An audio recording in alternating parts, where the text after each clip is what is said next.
It's amazing to me that this should be a thing, like that it even needs to be a discussion, you know?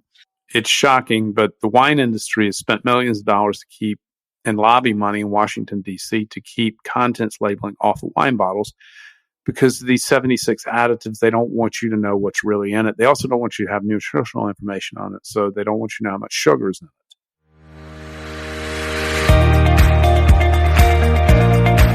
Hey, it's JJ, and welcome to Ask the Health Expert. But this isn't just any old Ask the Health Expert session. This is your bonus session. Yes, it's the weekend, and because it's the weekend, we are going to take some time with an amazing expert.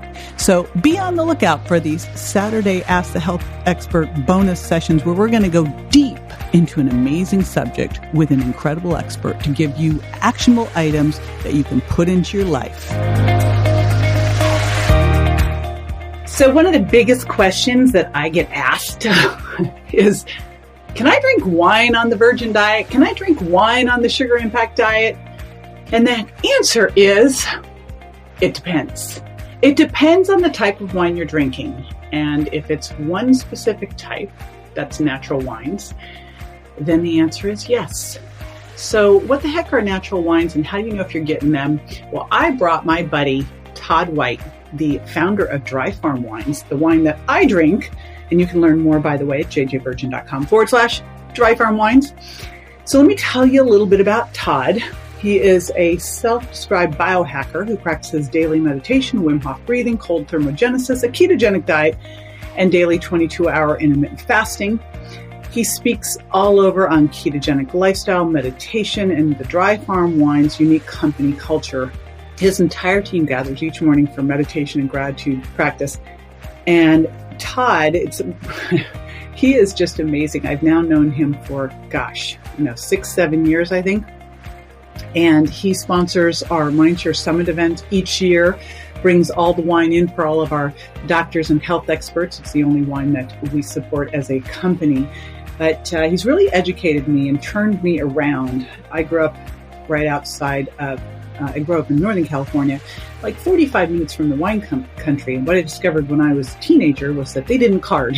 So we used to skip out on school and go wine tasting. And I grew up loving the big cabs of the Napa Valley. And when I met Todd, I was like, I like the big caps. And he really educated me on creating a new palate, really learning to love wines that were a lot better for me. And that is what you're going to learn today, is what the heck's a natural wine? Why is it the only one that you should be drinking? And how to know what you're getting out there. So I'm super excited to have Todd White back on the show. This is a really interesting session. If you're a wine drinker, you will want to listen up, and you'll also want to make sure that you become a member of Dry Farm Wine Clubs, the best club that you can be in.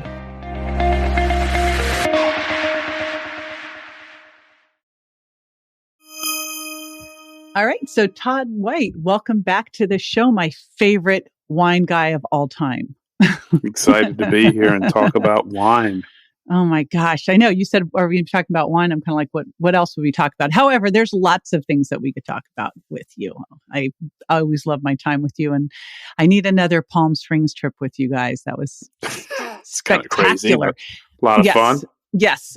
I was in Palm Springs this weekend, actually. Were you? I just got back yesterday.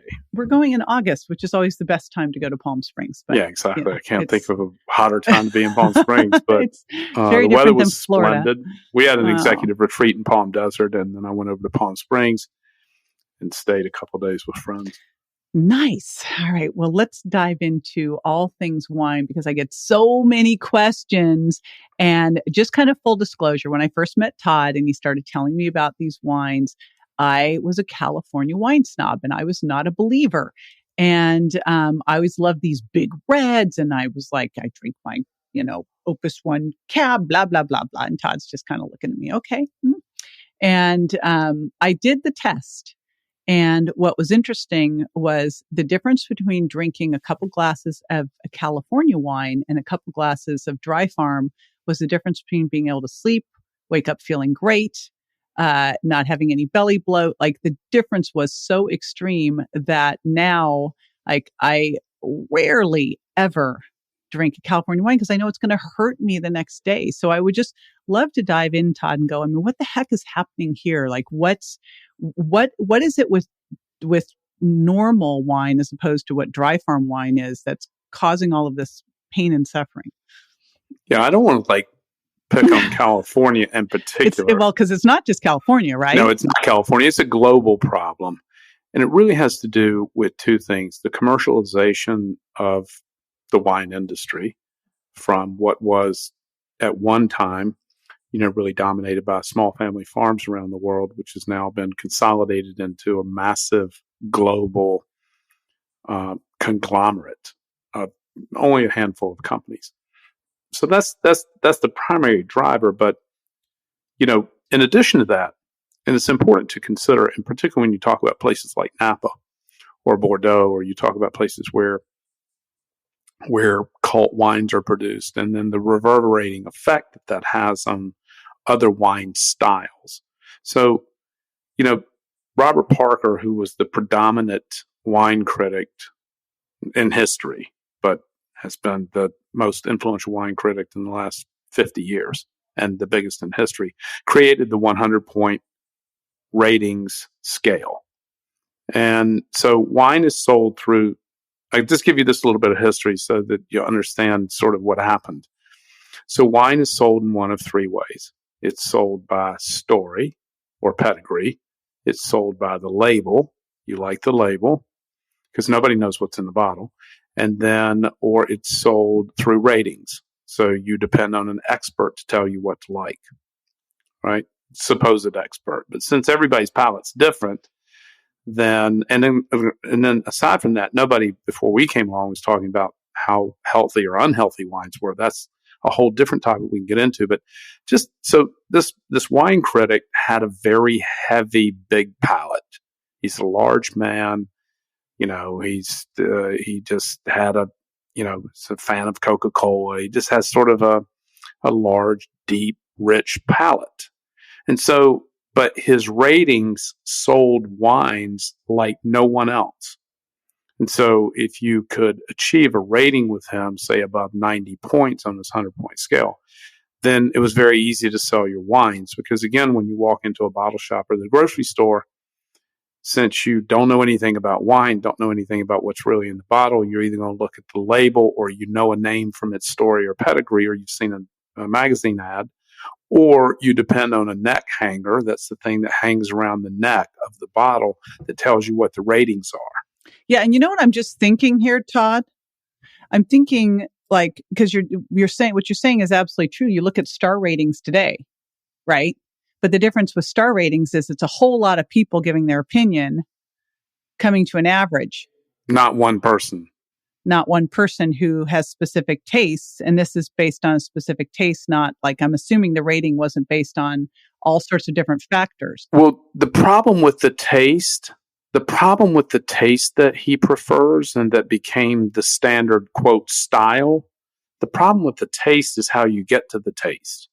And how you get to the taste produces a wine that has certain characteristics: heavy oak, heavy new oak, long extractions, which result in high histamines, and tyramine and other histamine byproducts. And so, and longer hang time on the fruit, which produces a higher sugar and a richer fruit at picking. And why is that important? Because that affects the overall taste, and also the sugar byproducts, and also the alcohol. So the higher the sugar at the time of picking, the higher the alcohol will be at the time that the fermentation completes. So higher alcohol, which alcohol is surprising to people who see me as the wine guy who's trying to sell wine. But when I say that alcohol is a dangerous neurotoxin, and it makes us feel bad ultimately. And so just lowering down the alcohol in wine has a tremendous impact on how you feel. And commercial wines have done just the opposite. Commercial wines have increased steadily over the last 30 years in alcohol, tipping nearly 15% on average in American wines.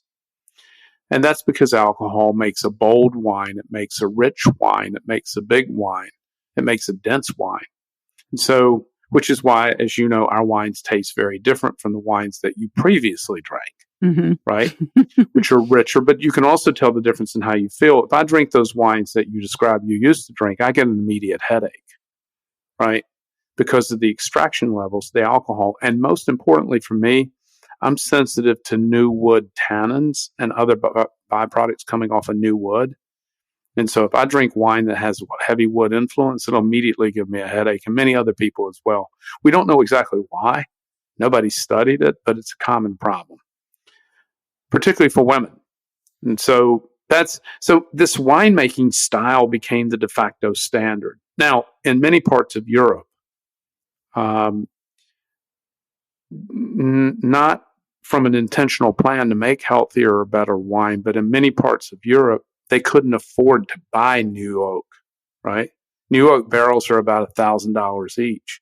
And so these small family farms cannot afford to buy new oak. Therefore, they never used it, right? And so just by sort of accident, not intention, from the lack of, as many things are, the less is more. From the lack of these sort of interventions, we end up with a healthier product that not only tastes better, but makes you feel better. Of course, you do know that there's that, there is that transition in your palate when you're accustomed to drinking these very heavy, dark, big, juicy, high alcohol red, and then you drink a lighter, low alcohol red. You're like, oh, this doesn't have as much flavor as my old wine. Well, that flavor got there in an unnatural way, right? Which is what makes you feel bad because it's not natural. So the alcohol content, let's unpack that. So you said that the wines now have up to 15%. Well, no, they can be higher than 15. On average, U.S. wines are right at 15%. On average, they can be higher. Okay, that's one we should look for on the label. Now, obviously, the easiest thing is just drink dry farm wines. We just drink dry farm wines. We don't sell anything over 12.5, and we sell wines as low as 7%. And most of the wines I drink today are between 7 and 9%. Yeah, because the big challenge we have right now is when we go to a restaurant and we can't bring a bottle of dry farm with us, we're in trouble. Because then it's like, how do you even know what you're getting? You don't. And basically the best you can do if you're in a restaurant, the best you can do is drink Europe, right? So they're going to have less additives. Generally speaking, there are 56 additives approved by the EU for the use in winemaking. There's 76 additives approved by the FDA for the use in winemaking. Generally speaking, you're going to have fewer additives, but it depends on where in Europe you are. So, I tend to default, if I'm going to drink wine in a restaurant, I tend to default to colder regions, Austria, Germany, central France. You're going to find in colder regions, you're going to find lower alcohol levels because the fruit is not going to get as ripe. And so the one thing I normally do if I'm in a restaurant with any kind of a decent wine list, then I'd ask the wine director if it's a commercial wine list, like at an Applebee's or something like that. I mean, you're not going to. Oh my God, we're not going to drink wine. You're not going to. That's a bad example. I don't know. There are Let's say nicer like a restaurants. Fleming's or even at Fleming's, you're going to have primarily a California focused list because they're from California and so on and so forth. But the Fleming's is a great example. You're likely not to find any low alcohol wine on Fleming's list. But if you're at a little bit bigger, more interesting list, you can ask the wine director, do you have any alcohol? Do you have any lower alcohol wines in the 12% range? So, and the reason I say that is when you go to a lower alcohol wine, you're also going to get a winemaking style that is going to be less intervention. By less intervention, you mean less additives? The people who make less additives, less manipulation, lower oak or to no oak. You're going to have just fewer interventions. For whatever reason, people who make lower alcohol wines make a more natural wine. And so It's just generally the rule, even if they're not natural. I hate even to use that word, more natural. The problem with commercial wines is with all these additives, manipulations, and industrial farming is that they're really factory products. And so, and then you got the winemaking style that we've already talked about. Those are the problems with these wines. And so when you find a lower alcohol wine, there are just generally fewer interventions in it. It doesn't mean it's natural. And natural wine is all the dry farm wine sells. So, you've heard a lot of marketing buzz recently about clean wines, right? And so there's been these companies that largely have tried to copy us and, sort of. Well, you really created an industry. It's true. I mean, it's so cool. It is, if you could believe that within wine, we created a new category. Wine is one of the oldest products in the world, and it's certainly very crowded and very competitive, but we created a new category. A few people have followed that with things they call clean wines. And the problem is, I don't know what clean wine is. I don't know what that means. I do know what a natural wine is. Well, what does a natural wine mean? And is there actually any kind of certification, or is it just what you're calling it? Can anyone call their wine a natural wine? No, they can't. They could, but they wouldn't. It just doesn't happen. This natural wine community is very small and sort of self-policing, if you will. There's Dry Farm Wines has a certification. So for our wines, we do have a certification that is over and above just natural, but the foundation is natural. And I'll tell you what a natural wine is. Now, there's no international certification for natural wine. France did announce in 2020 that they would be the first country in 2022 to certify natural wines. And this is a great step in the right direction because now we have a country, and Europe is also talking about label transparency. So Europe is talking about 2023 or 2024 requiring contents labeling on wine bottles. And we're a huge advocate of that because we think you should know what you're drinking. It's amazing to me that this should be a thing, like that it even needs to be a discussion, It's shocking, but the wine industry has spent millions of dollars to keep and lobby money in Washington, D.C. to keep contents labeling off of wine bottles because of these 76 additives. They don't want you to know what's really in it. They also don't want you to have nutritional information on it. So they don't want you to know how much sugar is in it and how many carbs are in it. This is not good for the business because none of it's favorable news. I don't understand. Every other beverage is required to do that. It's required. Wine is the only major food product that is not required to have a contents label, not required to have nutritional information. And the sugar basically goes along with the alcohol content. Is that correct? Well, it's a little technical, yes and no. It does at the time of harvest. So the higher the sugar in the berry, the higher the sugar in the fruit at the time of the harvest, the higher the corresponding alcohol will be.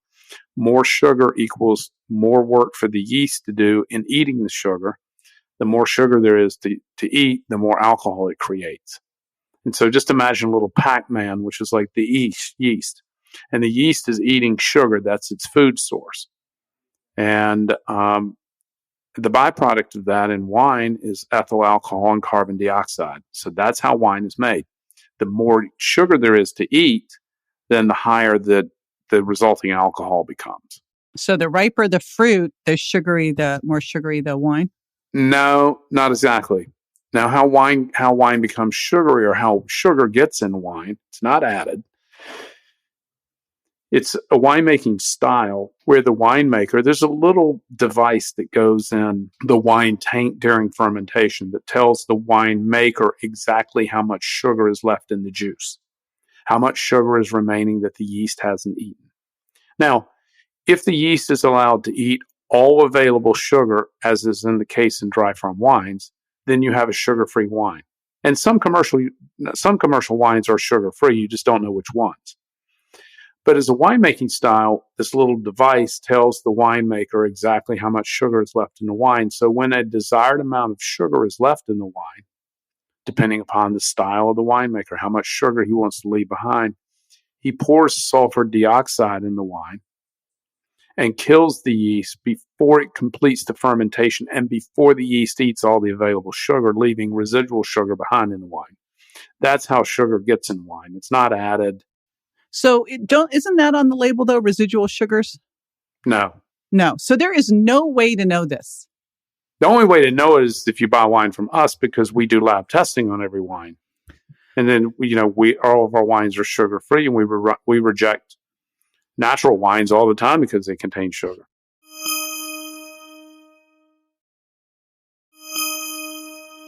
All right, so let's go back to natural wines. It's like, what's so crazy, Todd, is how I've had so many conversations with you, and every time I'm like, I get more stuff. Well, it's confusing because the term natural is confusing. Using the word natural wine, see, when Natural Wine decided to call itself natural wine, they didn't think about all the bastardization of the word natural in American food products. See, so you've got all these food products in the health food community as well, calling themselves natural because they're not organic, but they want to suggest that they're organic by calling themselves natural or sustainable. So they'll say sustainable or natural. That's common in the food market and is perfectly legal. They're using the word natural because they're not organic and they're trying to fool consumers. Well, natural wine is always organic. So in order to be considered a natural wine, it must be farmed organically or biodynamic. And biodynamic farming is a prescriptive advanced form of organic farming. So if it's a natural wine, and again, there's no certification for that, but if there's a natural wine, it's organic or biodynamically grown. Number two, there are only 3 characteristics to a natural wine, and they're very rare. One is the farming. Number 2 is that the wine is fermented using wild native yeast that's indigenous to the vineyard where the grape was grown. So on every grape berry in the world, no matter where it's grown or how it's grown, every grape berry in the world has yeast on the skin of the grape. It's a white waxy film at the time of harvest. In commercial wines, they kill that yeast. And they do that because these wild indigenous yeasts are too unstable. They're difficult to work with. You can't make wine in very high volume, and you can't make wine in very high alcohol because the alcohol will kill the native yeast. Instead, what they do is kill the native yeast with sulfur dioxide, and then they inoculate the juice with a genetically modified commercial lab-grown yeast, which is modified to be sturdy, easy to work with. You can make large quantities of wine with it. It's very predictable. There's nothing wild and fragile about it. It's a very predictable lab-produced product. And it'll withstand a high alcohol environment. It can also be purchased in flavor profiles. Now, what do I mean by that? Well, if you grow a grape in Central California in this industrial, terrible farming environment, and you want to produce a wine that tastes like it's from Italy, they have yeast for that. Just like when you make sourdough bread or you make any kind of, the yeast imparts flavors. This fermented yeast imparts, they impart different flavors. Well, the same thing for these lab yeast.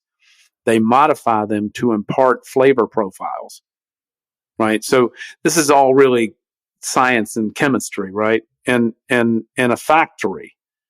And so, that's so a natural wine, number 3, is additive free. So it's not been manipulated in any way with additives or chemicals or toxins. What are some of the additives, like the most common ones that are added to wines? Well, I mean, the most common is sulfur dioxide. That's the single most common because it's used by virtually everyone because it sterilizes and preserves wine. That's the most common. We don't know if it's harmful or not. It's been used since the Romans to preserve wine. Probably okay. But, some of the others, the most toxic one is called dimethyl dicarbonate. And it's used to treat the most common bacterial defect in wine called Brettanomyces, which produces the taste and smell of kind of a barnyard sort of, it can have a number of different aromatic and flavor profiles. The most common one is sort of barnyardy kind of smell. And it's considered a technical fault in wine. It's also the most common technical fault. There is a chemical produced in California under the brand name Valcarin, but it's dimethyl dicarbonate. And if you look at the wine additives approved by the FDA, you won't see Valcarin, you'll see dimethyl dicarbonate. And if you look dimethyl dicarbonate up on Wikipedia, you'll see that its primary hazard is that it's toxic. How is this going on? Like how? Well, because nobody knows about it. And so it's because no one knows. And nobody knew before I didn't even know. I lived in the heart of the Napa Valley for 22 years, and I didn't know anything about this. I made wine in Napa in 2005. I don't know anything about this. People in Napa don't talk about it. Wow. People in the industry don't talk about it. You know, it's just it's a chemical that's used to fix a problem, right? You're making wine, it has this problem, you buy this chemical, you fix it, right? Nobody really talks about it. And it's approved by the government, right? And so I'm telling you, I talk to people all the time in the industry here. They don't know anything about what I'm talking about. Defoaming agents is another nasty character. So see, when you move wine from one tank to the other, so you have to move wine from tank to tank somewhat frequently, or from barrel to barrel or tank to tank. You ferment in one tank, you age it in another, so on and so forth. Wine gets moved around a lot, and you can move it by pumping it, right? And so with this big hose, it's like a 3-inch hose, and you pump the wine from one tank to the other. Well, when you do, it creates foam, right? Just like when you pump lots of liquids, they foam, right? So it foams a lot. And if you're a natural winemaker, you just pump it slower and you wait for the foam to subside and you pump slower and so on and so forth. You're a commercial winemaker, you got this, you're pumping millions of gallons, you pump it over and it foams, and you spray it with a defoaming agent to make the foam go away. Right. So I mean, it's just all these things that, and they're super common. It's just kind of like, it's just a day at work. Wow. For these people. I mean, they're just like, they're making millions of gallons and hundreds of thousands of gallons of wine. It's just a day at work. It foams. We defoam it. Nobody thinks about it. Yeah, well, because you've always done it. So, I mean, the big question is, and I remember we were together last summer and it was like, you're looking at it going, oh my gosh, we're going to run out of wine. Like, how the heck are you finding the growers to be able to get this wine at this point? Well, it remains a very significant challenge. So we like to keep about 60 days of wine inventory on hand, right? Just makes managing our life a little easier. Right now, we're at 14 days of red wine. So if we couldn't get red wine delivered next week, we run out in 14 days. I'm telling my team to order me right now. Right, exactly. So right now we've been at 14 days of red wine inventory. Our warehouses are virtually empty. This has been going on for months now because of the container shortage in China and Europe. So first the containers start in China, then they end up in Europe, pick up wine there. And then because of COVID, there's been all kinds of problems associated with container traffic. And we have to use refrigerated containers because the wine hasn't been sterilized. We can talk about that in a moment. It's unstable, right? And so it has to be refrigerated or it would spoil. And so now commercial wines are not like that because they've been sterilized with sulfur dioxide. And what happens when they kill the wine or sterilize it? It also kills all of the friendly bacteria that are beneficial to your gut microbiome. And Dr. David Perlmutter's written several times about these bacteria that are existing and living in natural wine. When you taste natural wine, you taste more alive, right? It's not that dead heaviness that standard wine. It is such, now that you've trained me and I see the light, like it's so different. It's like eating fast food and it's just fatty and heavy, and it has a single flavor profile, right? It has like a flatness about it. That's because it's been sterilized. Natural wines have not been sterilized, therefore they're still living. But the point of my telling you that, we can't just put them on a boat. They have to be refrigerated. And so these refrigerated, there's a limited number of these refrigerated containers, and so that have been used to bring medical supplies and all kinds of stuff. So it's just been a tremendous problem getting wines, over from. So we don't sell domestic wine because there's no wine made in the United States that fits all of our criteria. So all of our wines have to come from outside the U.S. And so moving it around is a bit of a challenge. But we're the largest buyer and seller of natural wines in the world. So supply is an issue. There are more and more farms that are converting to this way of life, but it takes 3 to 5 years to convert a farm from industrial or from commercial practices to organic. A minimum of 3 by law, but usually 5 years or so before health of the soil can be restored to farm organically. Right. So the soil will regenerate itself. Fortunately, the earth is pretty clever in that way. So it will, there's a tremendous amount of interest in regenerative farming right now with regenerative soils. We have a foundation that sponsors grants and gives money to this very issue of regenerating soils and bringing the life back to living soils. Is that even possible in Napa Valley with all the fires and all the flame retardants and all of the, non-organic, type of farming?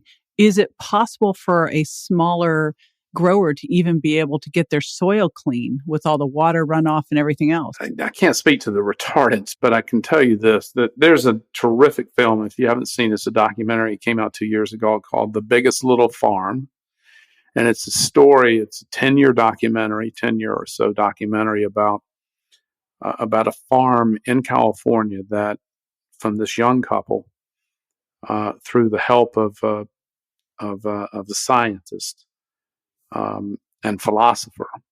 But it's a great documentary, and I've probably seen it 5 times. But it's the story of this industrial farm that this young couple took over and regenerated into a biodiverse living farm, and the entire story of how that happened and all of the parts of nature that participated in the connected energy that is natural farming. Nature had a couple billion years to figure out evolutionarily that everything in nature is connected and that everything is interdependent upon itself.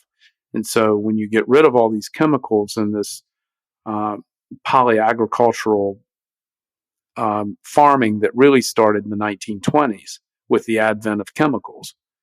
So prior to the turn of the 20th century, all farms were polyagriculturally farmed. In the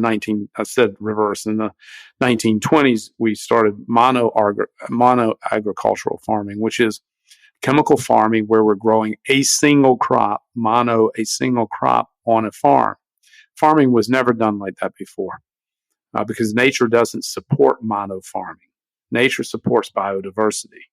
Nature supports having livestock and birds and bees and orchards and a biodiverse living farm. Nature doesn't know how to respond to mono farming where there's one crop, right? Chemicals know how to respond to that. And that's what started in the 1920s with the advent of chemicals. That's also when Rudolf Steiner developed biodynamic farming in Austria. And so that's, in response to chemical farming. That's when the whole thing started. And so prior to that, farms were biodiverse, and that's the way nature works, where everything is connected and serving each other, where the insects and the bees and the birds and the ducks who eat the snails, right, that ducks, you'll see if you watch this documentary, The Biggest Little Farm, you'll see that at one point they had, after some winter rains in the spring, they had a tremendous snail problem, and they didn't know how to get rid of it without chemicals, like snails had taken over the farm. And so they researched it, and they brought ducks in, and the ducks ate all the snails. And so from that point forward, they just always had ducks that kept the snail population in check, right? And so this is just sort of how nature is designed to benefit itself. It reminds me, Todd, when I was living in San Diego, we were living up in Rancho Santa Fe on 2 acres, and we had an orchard. I'd never had any of this stuff, so I had no clue what to do. All I knew was that the birds were pooping on my patio furniture. I was like, well, this is not I don't want to have the birds pooping on my patio furniture. So I put up these spinny things, these spinny colored wheels that were supposed to scare the birds away. Well, so we scared the birds away. Now we got mice because we had no birds. Now we had all the mice coming out. So then we had to get mouse traps for the mice because now we didn't have the bird. You start to look at it and go, all these things are here for a reason. You can't scare the birds away because the birds handle the mice. And, then we were trying to put up the fences because of the coyotes, but then we had rotten fruit that was causing rats. And it was right. Okay. It's all meant to work together. Yes. And when we try and stop nature, that's where problems start. That's where so the same thing in wine growing. I mean, it's just that, these, the same thing happened in, with soils in the, in the Midwest and the West when we got rid of all the buffalo. We thought that, then everything turned into this dry dust. Turns out that these hooves were needed to regenerate grasses. Right. And so it's just, it's all connected. It's been going on for a couple of billion years, right? Since the earth was birthed. Well, to tie a bow on all of this, because one of the biggest questions I get asked is I'm doing these programs. Can I drink wine? Right. Depends on which wine you're drinking. Exactly. I so wanted to write, I'd love to write the Dry Farm Wine Diet, because you went searching out this type of wine when you went on a keto style diet. You went to find the difference. And so what I can tell you is, if you're looking at, can I add wine into my diet? Again, it depends what type. The difference between drinking Dry Farm wine and anything else is sort of we all are eating so healthy. You wouldn't sit down and go eat a bunch of white flour, add some sugar. You wouldn't do that. And you're doing the same thing if you're drinking these other wines. So it's so easy to do because you have your subscriptions to do Dry Farm wine. It's the greatest thing to come to the door, For sure. Right. In the pandemic, I'm sure that I think your business, exploded even more. It turns out people were drinking more while they were at home. Yeah. God, go figure. Well, they weren't going to the restaurants. Well, and also people started to think a lot more. They were drinking more earlier in the day and just drinking more in general, dealing with stress. And, it's one of the things that people sometimes do. But then they also started thinking about what they were drinking more, right? And since they were drinking more, what am I drinking? And how do I feel better from drinking something better? Yeah. Well, I will say we've had our nights, Todd, where we drank more wine than typical. And I woke up feeling great. And that would not have happened with regular wine. So I tested it. That was my science experiment. Thank you, everybody. You're welcome. Nice. So we'll make sure we have this on my website too. If you go to jjvirgin.com/Dry Farm Wines, you'll be able to learn all about Dry Farm Wines and how you can become a subscriber. This is the membership that you will always want to have. And it's also a great gift to give too. So Todd, you're always amazing. Oh my gosh. Thanks so much for having me today. It's always great to see you. There was your deep dive bonus episode of Ask the Health Expert. We will be dropping these bonus episodes as amazing experts and incredible titles come to us. You don't want to miss out on this, do ya? Stay in the know. Be the first to know. Go to subscribe to jj.com and I'll hook you up.